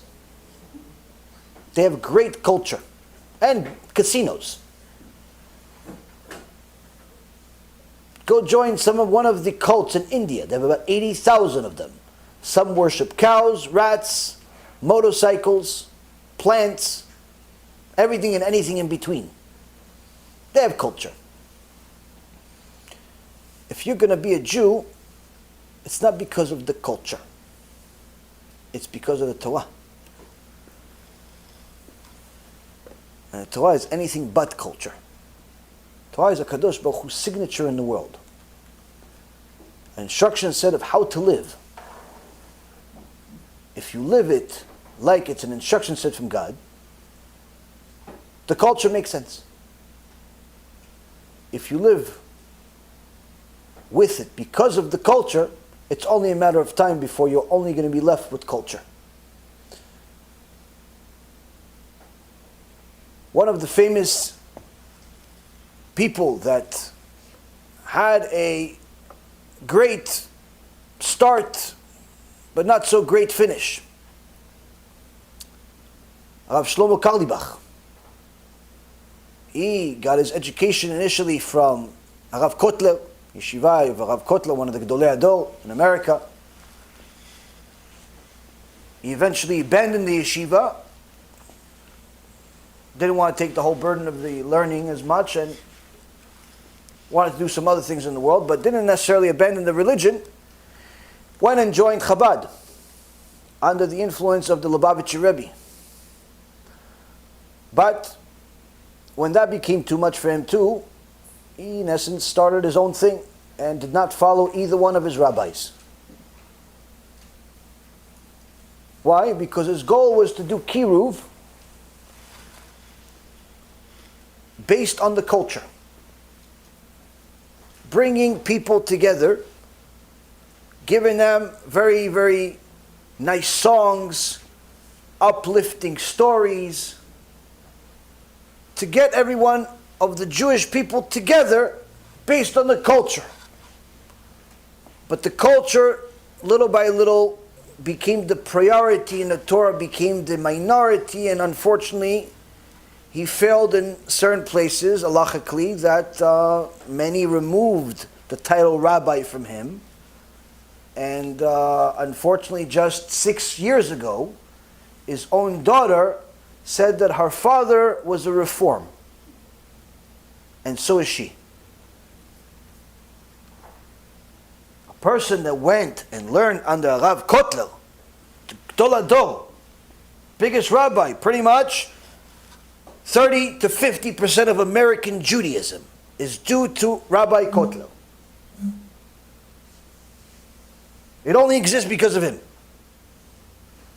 You went and learned with him, and your daughter says openly, desecrating our father, desecrating HaKadosh Baruch Hu, desecrating everything known to be Jewish, say, no, I'm a reformer. I just like the culture. We see here that the culture is not enough. Why? Because the culture without Torah is no different than anything else in the world.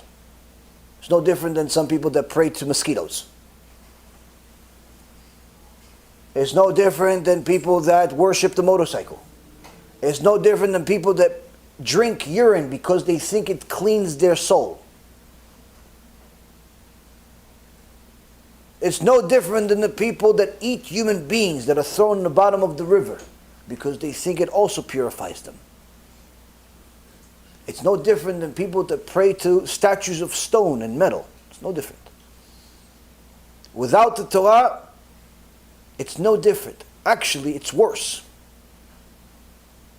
Because you have the Torah and you disregard it. But yet, the mentality of people has always been, if they're not glued to the Torah and they're not making their neshama elevated to become the star, the primary reason for the world's existence, then what ends up happening is they slowly but surely become the dust. But the problem is, the more of a dust they become, the less you could recognize it's dust. Why? Because it looks like they're succeeding. The further they are from their spiritual level, the more of an Erev Rav they become.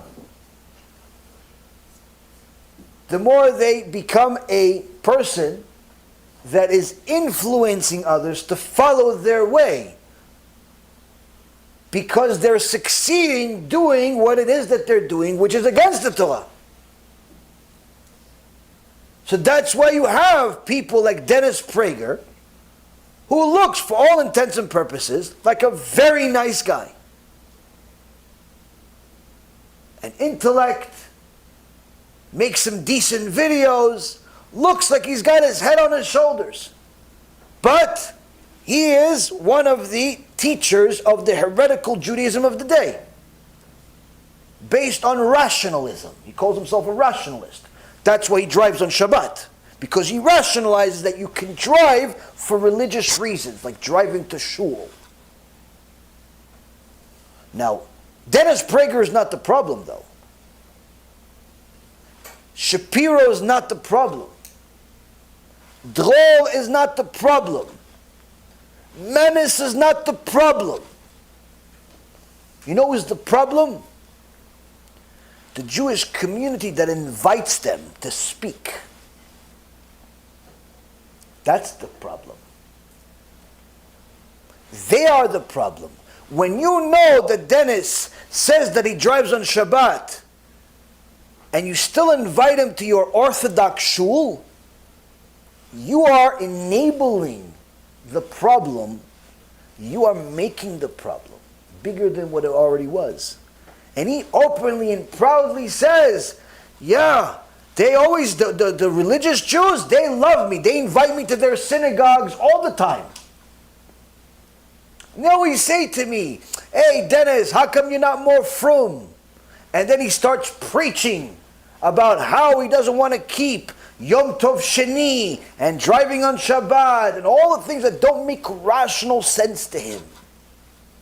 This is the primary thought process of heresy in America today, in Judaism today.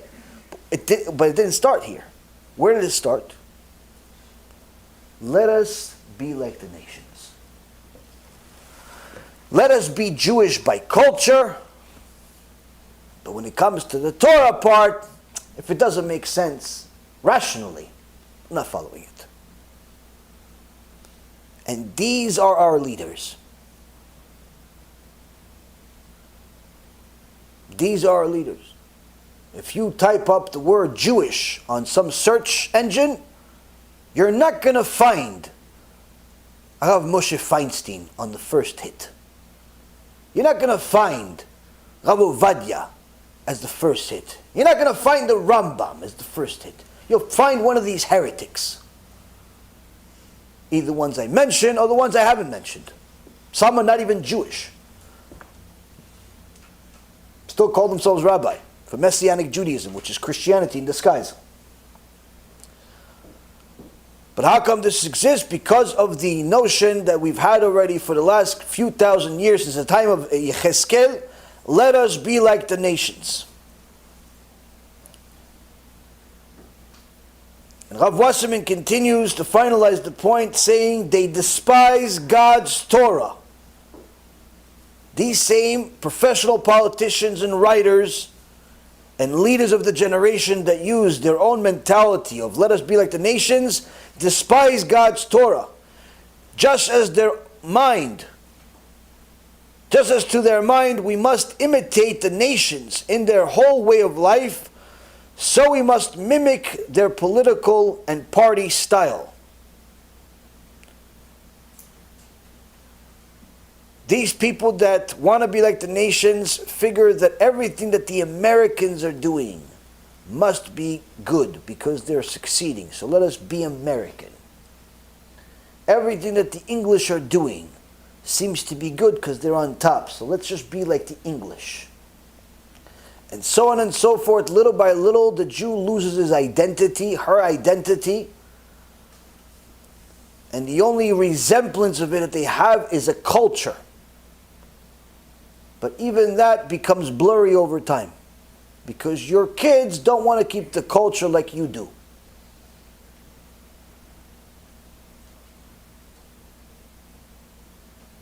They did a study one time looking at how the families of Jewish people grow over a few generations. It took 100 Orthodox Jews, 100 Reform Jews, 100 secular Jews, to see how many Jews there are going to be in a few generations. I think it was like a 30 or 40 year study.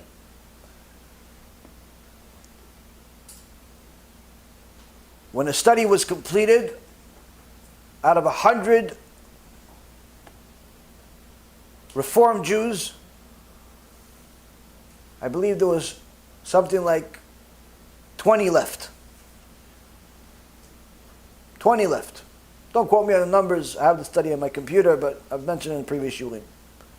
Meaning that instead of growing from 100 to more, like the rest of civilization, you have 100, they get married, that's 200. They have kids, that's usually another 1, 2, 3, 4, 5 kids, meaning that after a few generations you should probably have, 500, 1,000. Reform, 20. Secular, 8. Meaning they were one generation away or a few years away from being 0. Because everybody intermarried. Only ones that were left, Orthodox. How many? 1,000. Meaning the only reason why Am Yisrael still exists today is because of the Orthodox Jews that didn't just keep the culture, but the Torah itself. And that's in essence what Rav Wasserman finalizes the point with.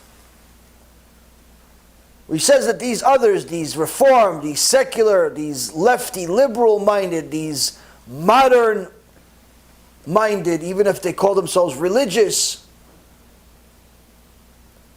they want to imitate the nations, and therefore they want us to mimic their political and party style. They want us to use our time to watch all of the debates between the president-elect and the president itself, and so on and so forth. They want us to use all of our time to debate politically. They want us to use all of our time to be up to date with Wall Street. They want us to be up to date with everything in the news, both in your nation and out of your nation, because that's what the rest of the nations do. And Rav Wasserman says, but they don't know, or perhaps they refuse to recognize the truth, that had the Jews upheld the system of letting us be like the other nations, then by now, just as nations greater and stronger than they have been than them have been blotted out, there would be no memory left of them at all. In so many words, who are you trying to mimic? When we were in Egypt, we started mimicking the Egyptians. In Babylon, we mimicked the Babylonians. In Turkey, in Spain, in Germany, in Greece, in Rome, we're constantly mimicking the Goyim. What happens though? Eventually, Hashem uses these great nations to hit us, and ultimately destroys them. So we try to mimic those great nations, those big nations. Hashem eventually makes them disappear. So we're trying to mimic a nation that doesn't have eternity on their name. Doesn't have any type of stamp that says they're always going to be here. They're just doing okay now. They're like that young 18, 20-year-old kid that's in good shape. Okay, let's see you at 40. Let's see how good you're doing at 60. You feel like you can pick up the world because you're 18, 19, 20. Okay, let's see what happens in 20 years from now. Not wishing you bad, but it's just the reality. Life changes. That's why it doesn't pay to be arrogant. Because life is a circle. But that's the problem. We're constantly trying to mimic the current winner. But HaKadosh Baruch Hu tells us, look, you're trying to mimic the Germans. You're trying to mimic the Greeks. You're trying to mimic the Romans. Not only are you mimicking somewhere that doesn't have longevity in their name, they'll eventually disappear from the world. But on top of it, the punishment is that Hashem uses them to hit us. To remind us that we're not like them. And even though this has happened time and time again in every single generation, it happened in Egypt, it happened in Rome, It happened in Greece, it happened in Spain, it happened constantly throughout all of the generations, including Germany and including America today. Yet we continue making the same mistake and trying to be like the Goyim. Not as individuals always, because Baruch Hashem, there are still enough individuals that know their place and know that their priority is Jew first, everything else second. That's what kept us going for all of these thousands of years. But unfortunately, what ends up happening is that if a person starts listening to the wrong leaders, to those that look like they're good leaders because they speak well, they look the part, but you don't look at them with sharp eyes to decipher what they're saying to be true based on our Torah and not based on somebody's desires, you could easily fall prey to one of these Erev Rav. More so today than any other time in history. And Rav Wasserman is in essence telling us is that these shepherds that he's been talking about extensively since the beginning of this series, that have been the primary reason of why Am Yisrael has not done tshuva, not only are they still here among us, but they're actually even more powerful today and more abundant today than any other time in history, and unfortunately will only become greater in power and in impact as we get closer to the final day before MaShiach comes. Meaning that the test will only become more difficult. What gives? Where is our hopes? Our hopes is, Rabotai, that we have this information, which is just enough information for you to now double check everything you do and watch and listen to and so on before you do it. Simple. Everything has to have a source. Everything has to have a connection to Mount Sinai. Everything has to be 100% kosher. And again, sometimes you have to get a second opinion or a third opinion. But the point being is that you have to make sure that what you're doing is according to what our real tradition has been. Because your desires could confuse you. Nachman Bialik, Shem Rashaim Yerkav, famous Israeli, he was a famous Zionist. If you look at his end, you can never imagine that what his beginning looked like. In his end, he publicized a famous song at the time of the founding of modern Israel, singing a song of when is our little country, Israel, going to have its first thief? When is our little country going to have its first prostitute? That was the mindset of a Zionist. What was his beginning? He learned in Yeshivat Volozhin. He learned in Yeshivat Volozhin with some of the Gedolei Ador, one of them being Rabbi Baruch Ber Lebovich. Now obviously, Bialik went in a different direction, and Rav Baruch Ber became one of the Gedolei Ador. As time would pass, Bialik wanted to meet Rav Baruch Ber. And although he didn't want to, he said, okay, only for a few minutes, because we have Torah to learn and live. When he came to visit him, Rav Baruch Ber Leibovich gave him his back. He said, yes, what can I help you with? And Bialik had enough of a foundation in him to know, you're not looking at me because it says in the Gemara that you're not allowed to look at the face of a Rasha. Right? Now Baruch Ber says exactly. You're a Rasha, and I'm not allowed to look at your face. But when he died, when Bialik died, Rav Baruch Ber Leibovich cried. Because he says, now he knows. Now there's no more questions. Now there's no more doubts. Now there's no modern. Now there's no Zionist. Now there's no nothing. Now there's only Emet. And now he's suffering terribly for it.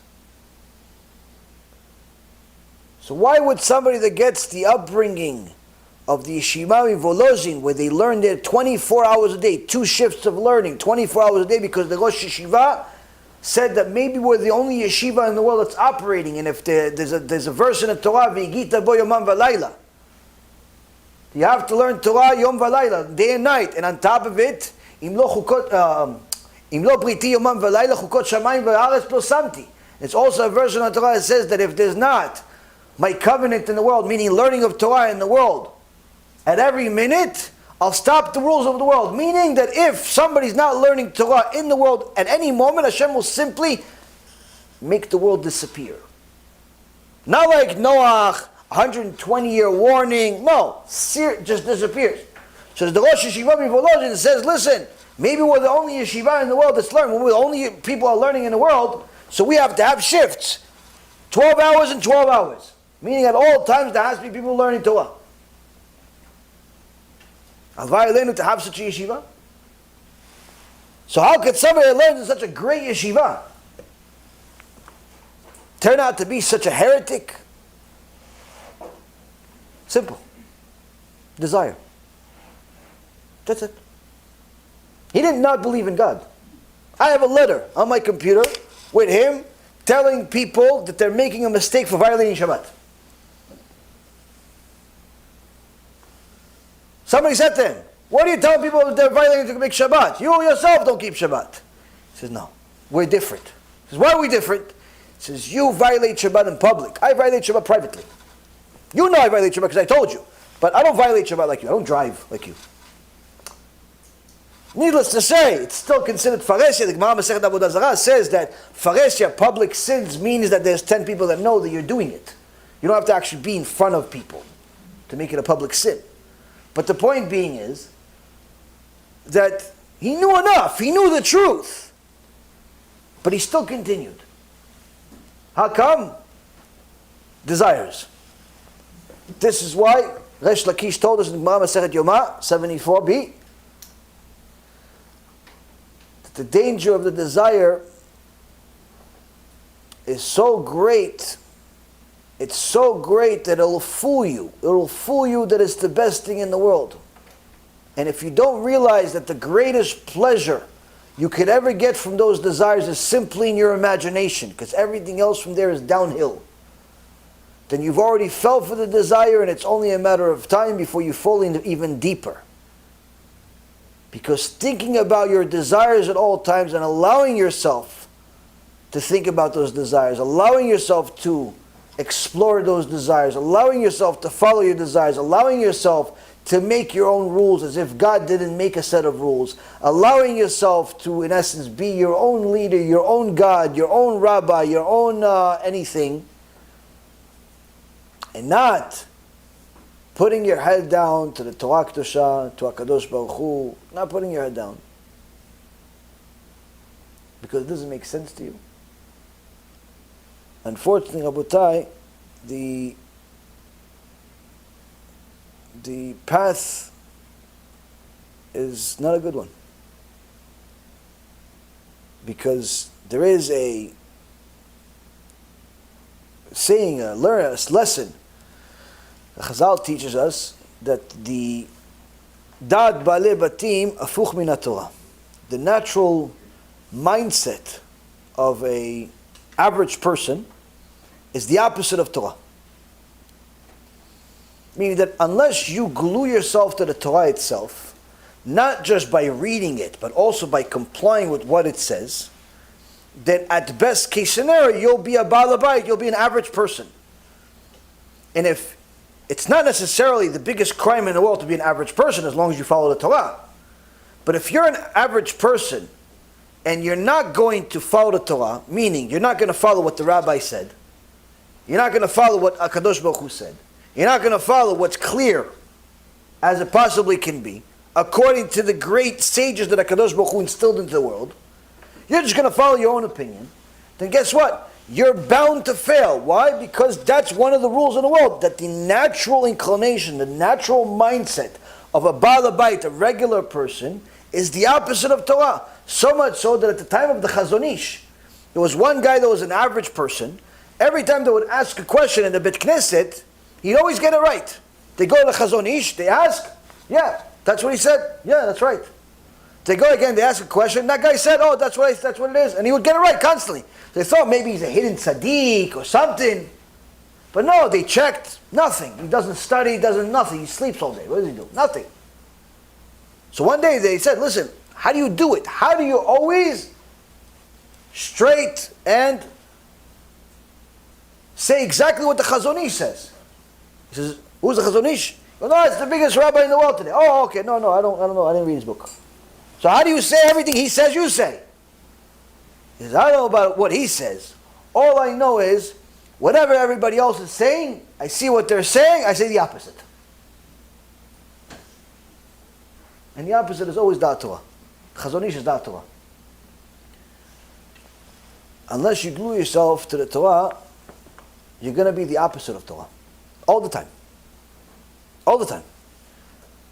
And the more you glue yourself to the Torah, the more you'll realize you need the guidance of the sages, of the big rabbis, in order to know what is good and what is simply Yetzirah that looks delicious. What's kosher and what just looks kosher. In today's world, it's becoming more and more tricky, more and more difficult to tell the difference. If a person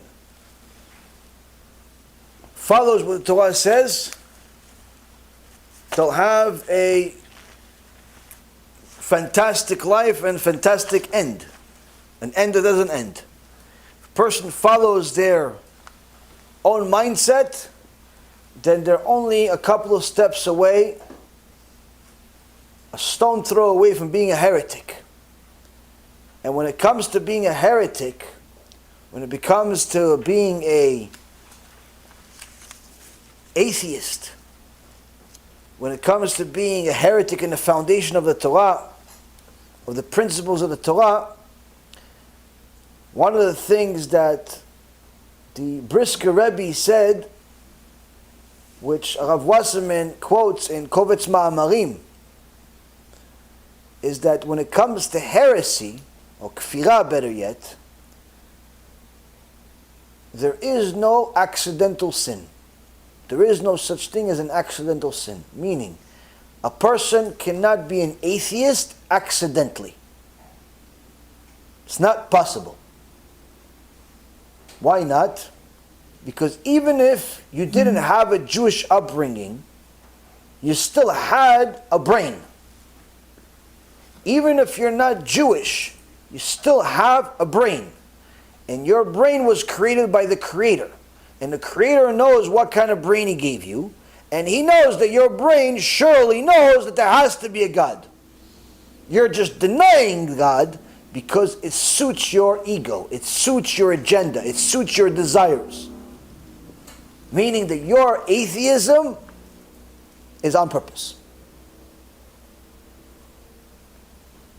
So why would anybody ever want to be an atheist on purpose? Why would anybody ever want to be a kofer, a heretic on purpose?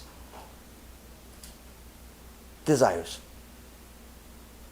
It meets your desires. When a person desires something that's forbidden, they have to justify it somehow in order to calm their conscience. They want to eat something forbidden. They want to be with somebody that's forbidden. They want to do something that's forbidden, but they know it's forbidden, and no one likes to feel bad constantly. So what do? They find a way to kosherize it. They find a way to kosherize the pig. They find a way to kosherize the goya. They find a way to kosherize the non-kosher business. They find a way. How do they do it?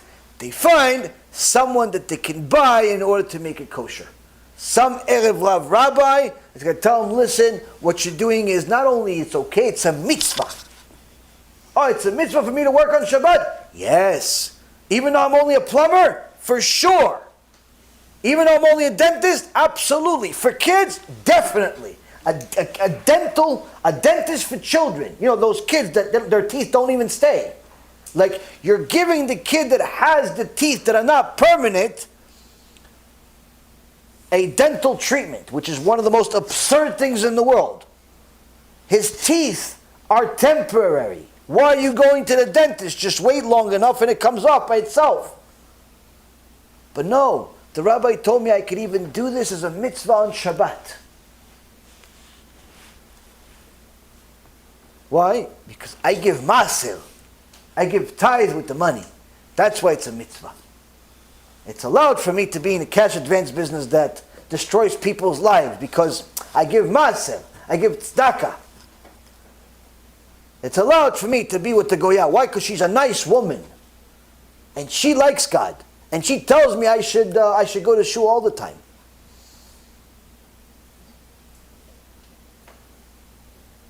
You always find some erev rav to kosherize your sins. But the truth be told, you can't even use that as an excuse in Shamayim. Why? There's no shogeg. There's no accidents. You knew it was wrong, but you wanted to kosherize your desire because your conscience was bothering you. So what'd you do? You found the right rabbi, erevravrabbi.com, and he told you what you're doing is kosher. That's it. Simple. I had one time a guy tell me, listen,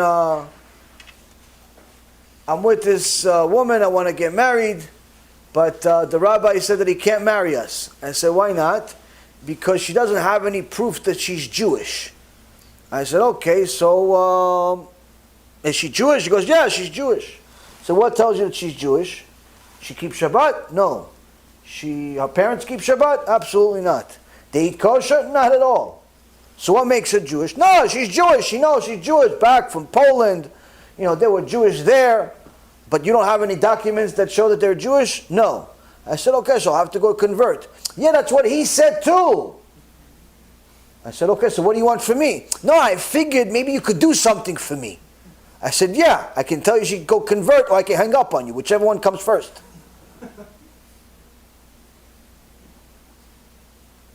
No, come on, you can't do something for me. Yeah.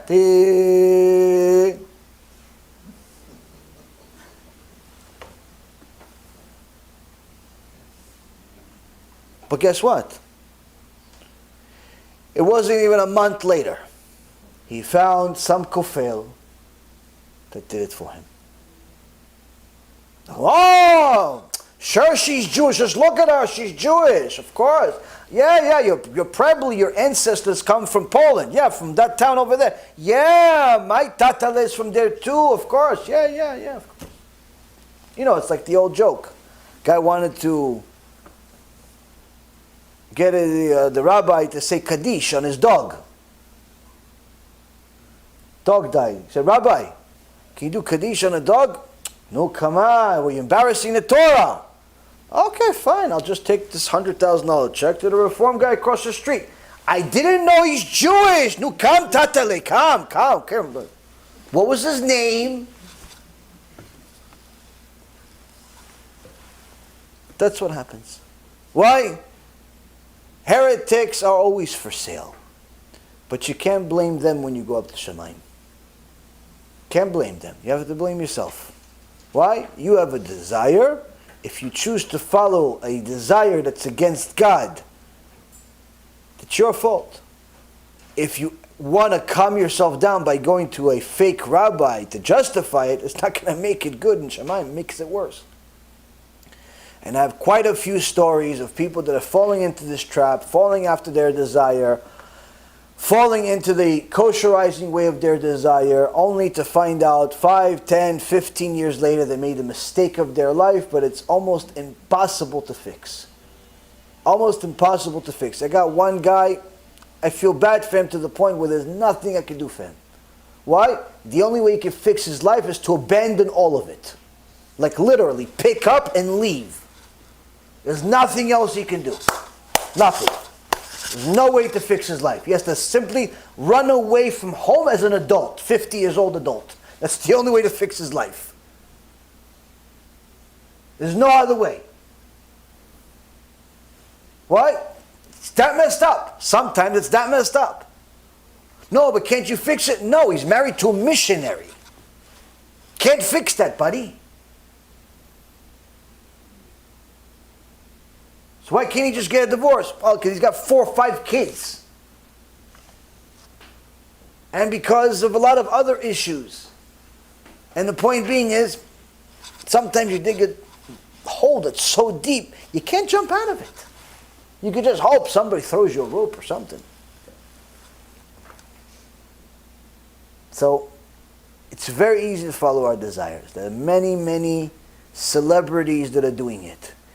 And the worst part of it all is that it looks like they're winning. They got the house, they got the houses, they got the fame, they got the fortune, they got the shows, they got the money. They got it, so it looks like they're winning. But that's what we said at earlier part of the shul. The first thing that we said, that is the test of the last generation. The Erev Rav are going to be so dangerous that they're not only going to look like they're right, they're not only going to sound like they're right, but it's also going to look like they're getting blessings for it too, as if they're getting fire from heaven. But, easy way to find out who is Erev Rav and who is not, do they love the truth? If they love the truth, follow them. If they manipulate it, they hate it, but yet they justify the sins of the whole world, that's Erev Rav. Be'ezrat Hashem, we will always steer away from the Erev Rav. Be'ezrat Hashem, you will always steer away from the Erev Rav. Be'ezrat Hashem will get as many people as possible to steer away from Erev Rav, so at the very least we give everybody a fair chance to see the Torah for what it is, and not what the Erev Rav wants you to think it is. Baruch Adonai Le'olam, Amen ve'amen. Baruch Hashem, we've completed another year at Be'ezrat Hashem. Rabbi Ephraim and I are very proud to announce some major milestones that we've achieved, Be'ezrat Hashem, and with your help, our dear partners. Over 60 million minutes of our Torah has been watched over the last year. That's 1 million hours of Torah to help people do tshuva and get closer to Hashem. Over 300,000 CDs have been distributed around the world for free. We've also made over 1,000 lectures between the two of us, as well as also with Rav Chaim being added to the roster. Over 60,000 regular viewers are watching our Torah right now across the board. Over 200,000 answers regarding halacha, family, shlom bayit, different topics on a regular basis being given to people. Over 10,000 people have been helped, whether it's through food or different financial issues. 1,000 families of Torah scholars are being helped by Irgun Be'ezrat Hashem. We've published and distributed over 5,000 halachic books, kuntreses, newsletters, musar books around the world. We are also currently helping over 130 families complete their conversion to Orthodox Judaism.